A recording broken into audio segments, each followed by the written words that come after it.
Hello, my name is Jason Ramasamy. I currently work as a high school teacher. In my spare time, I'm an illustrator. I'm just wanted to make a short video that introduces a book of mine which has just been published, which I've been working on and thinking about for a number of years. And the book's called Joseph and the Triumph of Grace. The ideas in it are things I've been teaching in class for many, many years. And lots of my students will remember me doing very excited demonstrations of some of the more bizarre aspects of this story. But the story itself is really important for today's culture, which it doesn't matter if it was written thousands of years ago, it's still very current in our 21st century, which has so many tensions with it. What do you do when other people are quite cruel? How do you respond to that? And the story is really about how this central character, Joseph, responds to his family, and it's really quite wonderful. Anyway, let me take you through the book. Here is the book here. It's about 200 odd pages. Yeah, 206 pages. It's quite a thick piece, if you can sort of see that. There we go. And one of the sort of design aspects of it that I wanted was, one of the design aspects that was really important to me was to have this. So you have this intro which talks about four of the key ideas in it, which I'll talk about in a few moments. There's an initial opening flap, which I love. It's got the right kind of cards, exactly the right orange colour that I wanted. And this tells the story of Genesis leading up to the story of Joseph and his family. So what you have is the creation story, the story of the fall. There's Cain and Abel, Noah's Ark, Babel, lots of key moments here. Abram and Sarai, but then Abraham and Sarah, Isaac and Rebekah, Esau and Jacob, his brother, with their brotherly tensions. There he is trying to murder him.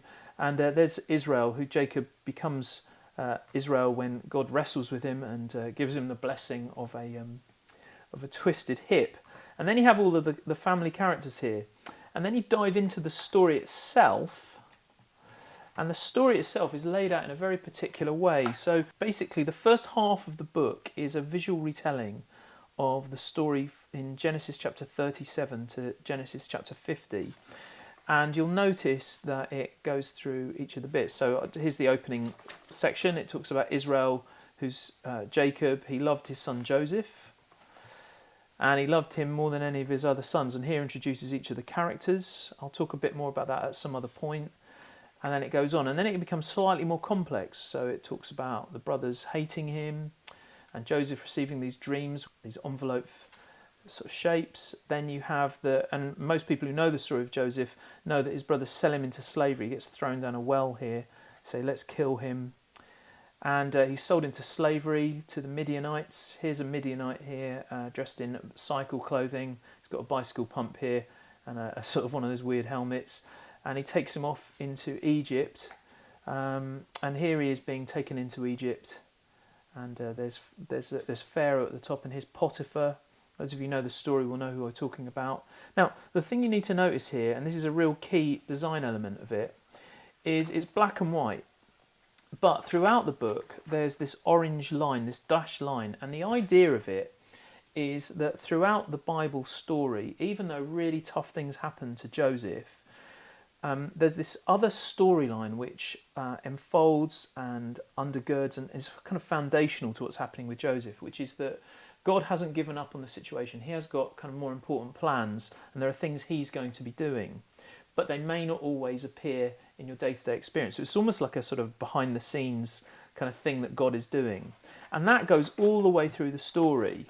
And Joseph goes through some pretty terrible stuff. He basically gets accused of raping Potiphar's wife. He's thrown into prison.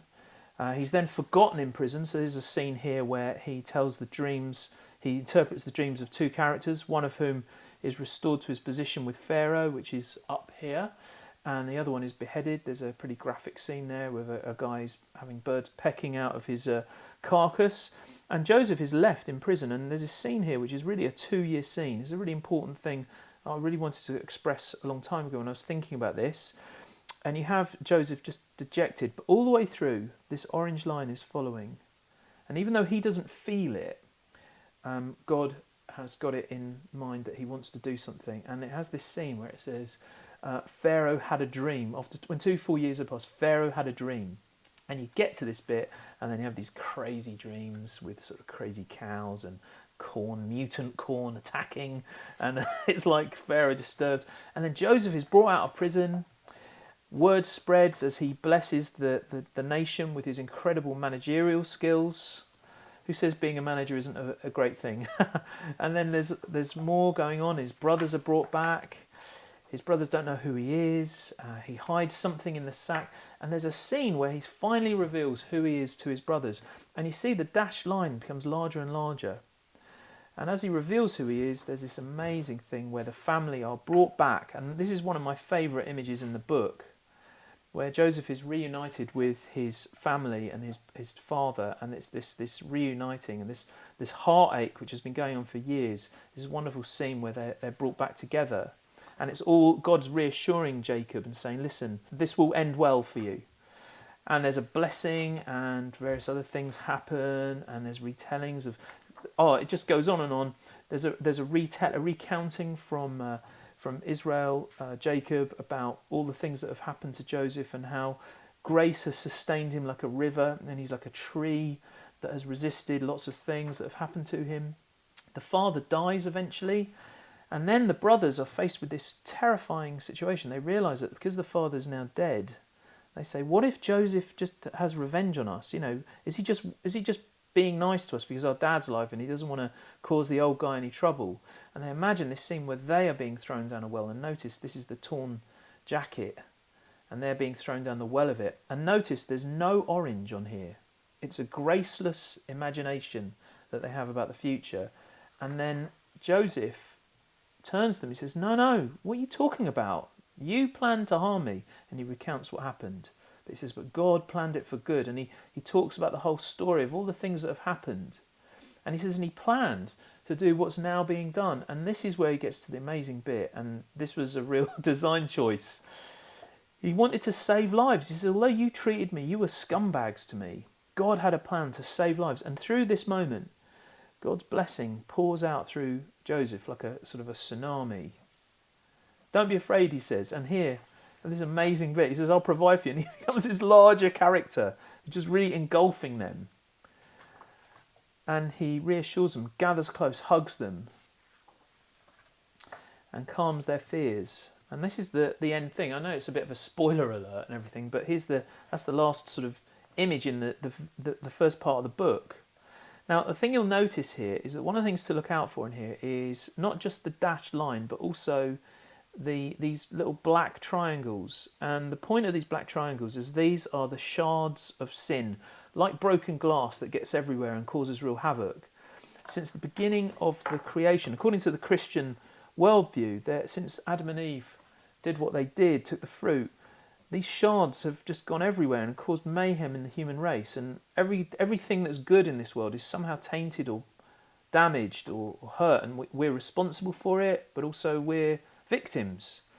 And there's all this stuff going on. And the thing is, this story is about how grace overcomes these shards. So if you look at this bit here, it says Israel loved his son, Joseph, more than his other sons. And you have these shards.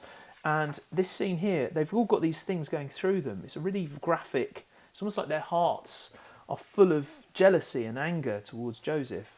And what happens in this last panel, I know this is like a spoiler, I'm so sorry about this, but hey, you can enjoy reading this yourself, but it's as if this river of grace finally washes away the bitterness.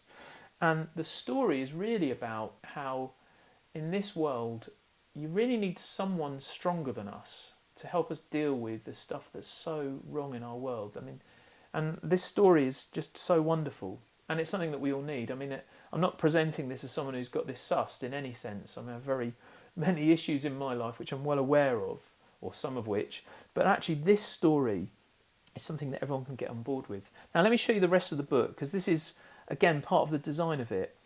Beautifully, this is produced by the Scottish Bible Society. Who doesn't love Scottish people? Never have I been so joyful to have them in my life. And you have here the entire text of Genesis. Now, the story of Joseph doesn't actually start till this section here, Genesis 37. But what they decided to do is to include the entire Genesis story, which I think is really important because Genesis has many of the seeds of the later Christian worldview. A lot of the foundational elements of the Christian worldview are found actually throughout the book of Genesis. And here you have this lovely bit, and it's beautifully laid out. So wherever you are, you've got a kind of a key along the side, visual key, and there's the text, and it's in a readable New International Version. Peter Barnsley, who did the graphic design in this book, has beautifully put together a few images to give a good sense of variety in the book, and it goes all the way through. Now, when you get to chapter 37, what they've done is they've highlighted the text that appears in the comic. So, for example, Joseph had a dream. When he told it to his brothers, they hated him even more. That's the text that you find earlier on in the book. And what you have here is a book which is an exercise in something that, as a school teacher, as a professional educator, is something that's referred to as dual coding. Now, this is something which I've been really into for a long time. I just didn't know what it was called. But educational theorists would refer to it as dual coding. And that's where you have two ways of reading something. So you might have something that's very visual, but then you have something that's text-based.